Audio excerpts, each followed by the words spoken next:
नमस्कार, सुलगता सवाल देख रहे हैं आप और मैं आपके साथ प्रिया बिस्ट। एक तरफ बीजेपी में सीएम को लेकर बवाल मचा है तो दूसरी तरफ गहलोत और राहुल गांधी बैठक में भिड़ गए हैं। हार पर मंथन की बैठक में दोनों के बीच इतना गहमा गहमी देखने को मिली कि सोनिया गांधी को ही बीच में चिल्लाना पड़ा। इसी बीच एक और चौंकाने वाली खबर सामने आ गई है। सूत्रों के मुताबिक कांग्रेस में चल रही उठापटक के बीच बड़े बड़े कांग्रेसी पार्टी से किनारा करने वाले हैं। कुछ नेताओं के बीजेपी में संपर्क भी हैं। अब राजस्थान से कांग्रेस जड़ से खत्म होने वाली है। राहुल गांधी की डांट के बाद गहलोत भी कोई बड़ा कदम उठाने की तैयारी कर रहे हैं। अब कांग्रेस में खेला शुरू हो गया है, जिससे तमाम सवाल सुलग रहे हैं।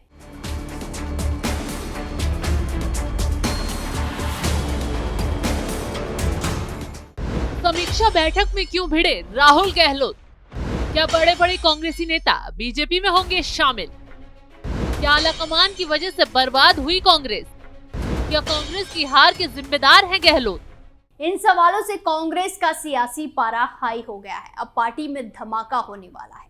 दरअसल हाल ही में हार पर कांग्रेस की समीक्षा बैठक हुई और हार के कारण गिनाए जाने लगे तो गहलोत ने बीजेपी के ध्रुवीकरण की बात कहकर पल्ला झाड़ने की कोशिश की, लेकिन राहुल गांधी इस बात से सहमत नहीं हुए क्योंकि कांग्रेस और बीजेपी के वोट शेयर में अंतर केवल 2% का है। राहुल ने ये जरूर कहा कि कांग्रेस सरकार की कल्याणकारी योजनाएं काफी अच्छी थी, लेकिन पार्टी मतदाताओं तक उसे व्यापक रूप से पहुंचाने में असफल रही। यानी राहुल गांधी ने सीधे तौर पर गहलोत पर सवाल खड़े किए कि अगर 5 साल तक गहलोत सही से काम कर लेते तो शायद कांग्रेस के बुरी हार का सामना नहीं देखना पड़ता। जैसे ही राहुल गांधी ने ये बातें कही, गहलोत बुरी तरह बवाल पर उतर आए।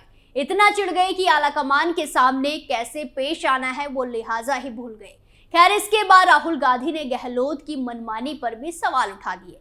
हार से राहुल गांधी इतना बौखलाए हुए थे कि उन्होंने सीधे तौर पर गहलोत पर भड़कना शुरू कर दिया और कहा कि कांग्रेस को पुराने प्रत्याशियों की रिपीट करने के कारण युवाओं की नाराजगी झेलनी पड़ी। कई सीटों पर जीत का अंतर काफी कम रहा।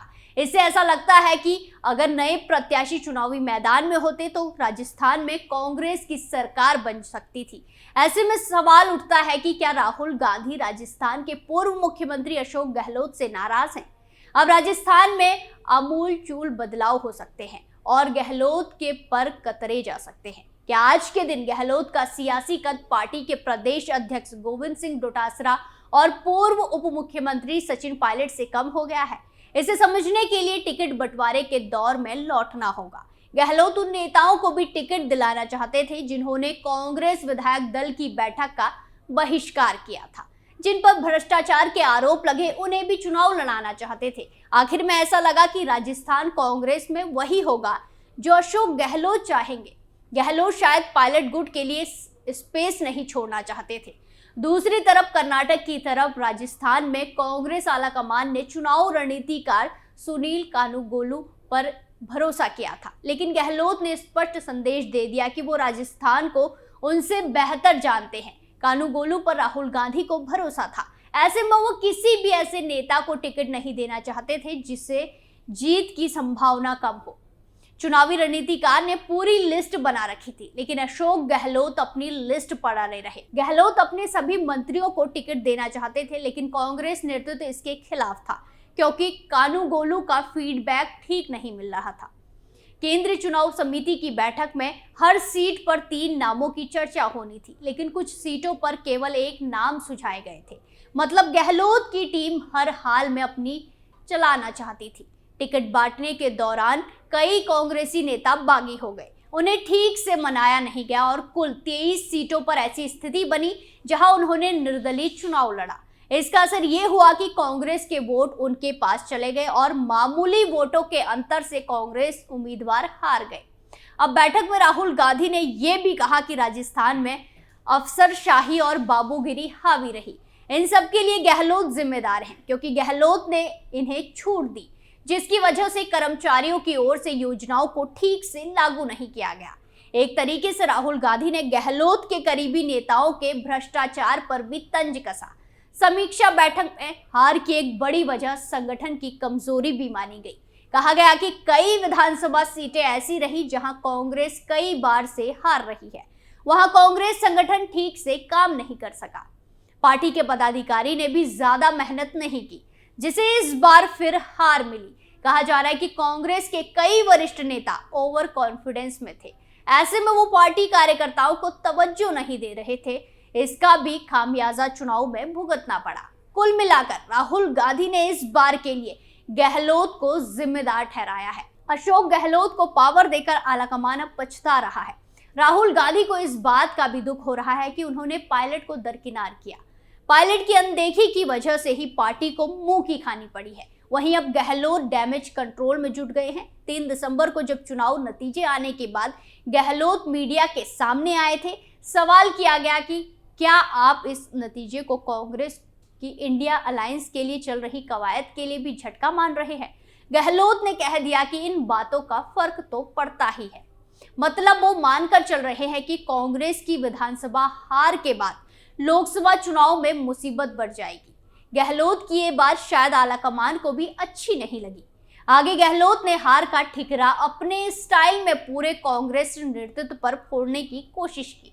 बड़े सादे अंदाज में उन्होंने कहा, चुनाव में खड़गे साहब, राहुल गांधी जी, प्रियंका जी ने जमकर यहाँ कैंपेन किया। हमारी स्कीमें शानदार थी। हमें उम्मीद थी कि हमारी योजनाओं और वादों के आधार पर सरकार बनेगी, लेकिन ऐसा नहीं हो पाया। अब गहलोत की चालाकी के खिलाफ आलाकमान ने मोर्चा संभाल लिया है। अब गहलोत को साइडलाइन करने की पूरी तैयारी हो रही है। वहीं अब खुद पायलट आर पार के मूड में आ गए हैं। ऐसे में कांग्रेस की हार के साथ बड़ी फूट पार्टी में पड़ गई है। बड़े बड़े नेता ऐसा कदम उठाने की तैयारी में है जिससे डबल झटका कांग्रेस को लग सकता है। दरअसल खबर आ रही है कि कांग्रेस को हराने के पीछे कुछ कांग्रेस के बड़े नेताओं का हाथ था। न सिर्फ गुटबाजी ने कांग्रेस की धज्जियां उड़ाई, बल्कि प्रदेश अध्यक्ष गोविंद सिंह डोटासरा भी हार के कारण बने हैं। कैसे, चलिए आपको बताते हैं। दरअसल पिछली बार जब 100 सीटों के साथ कांग्रेस की जीत हुई थी तो प्रदेश अध्यक्ष सचिन पायलट थे। पायलट ने कमान संभाली तो कांग्रेस को फायदा हुआ, कुर्सी मिली। लेकिन इस बार कांग्रेस ने पायलट को खदेड़ दिया, उनके साथ गद्दारी की और गोविंद सिंह डोटासरा के हाथ में राजस्थान की बागडोर दे डाली, जिसका नतीजा ये रहा कि कांग्रेस की बहुत बुरी हार हुई है। बड़े बड़े कांग्रेस नेता अपनी सीट नहीं बचा पाए, कुर्सी भी गई और कांग्रेस की इज्जत भी लूट गई। और अब तो हार के साथ साथ कांग्रेस के टुकड़े टुकड़े हो गए हैं। आगे के लिए कांग्रेस के सामने खाई खुद गई है और सवाल उठ रहा है कि हारने के बाद कांग्रेस की कमान किसके हाथों में होगी। क्या गहलोत के करीबी डोटासरा के अध्यक्ष में फिर से कांग्रेस 2024 का भी चुनाव लड़ेगी या फिर बड़ा बदलाव अब देखने को मिलेगा? क्या ये बड़ी मुश्किल कांग्रेस के लिए खड़ी हो गई है? अब पायलट खुलकर सामने आएंगे, कांग्रेस को आईना दिखाएंगे। पायलट चाहेंगे कि पूरी तरह से राजस्थान में पार्टी की कमान उनके हाथों में आए।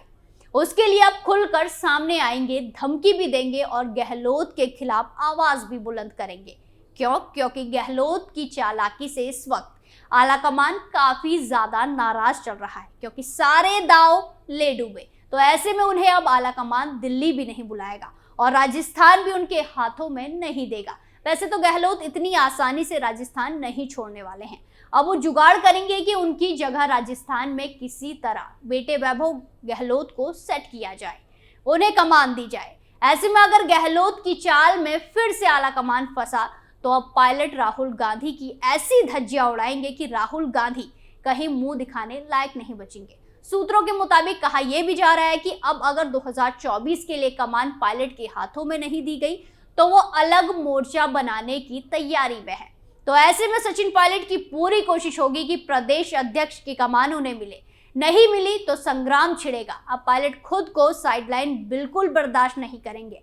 अब चाहेंगे कि वो ही राजस्थान की कमान संभाले और गहलोत के जितने भी लोगों ने उनको तंग किया है उनको साइड किया जाए। तो हार के बाद कांग्रेस के अंदर अभी विस्फोट स्थिति पैदा हो गई है। पायलट को अगर जिम्मेदारी मिली तो वो चुन चुनकर गहलोत के लोगों को संगठन से बाहर का रास्ता दिखाएंगे और अगर कमान नहीं मिली तो पायलट का साफ मैसेज है कि उनके कांग्रेस में आगे कोई भविष्य नहीं है। इसका मतलब होगा कि पायलट कांग्रेस तोड़कर अपना अलग रास्ता यानी अलग दल बनाएंगे।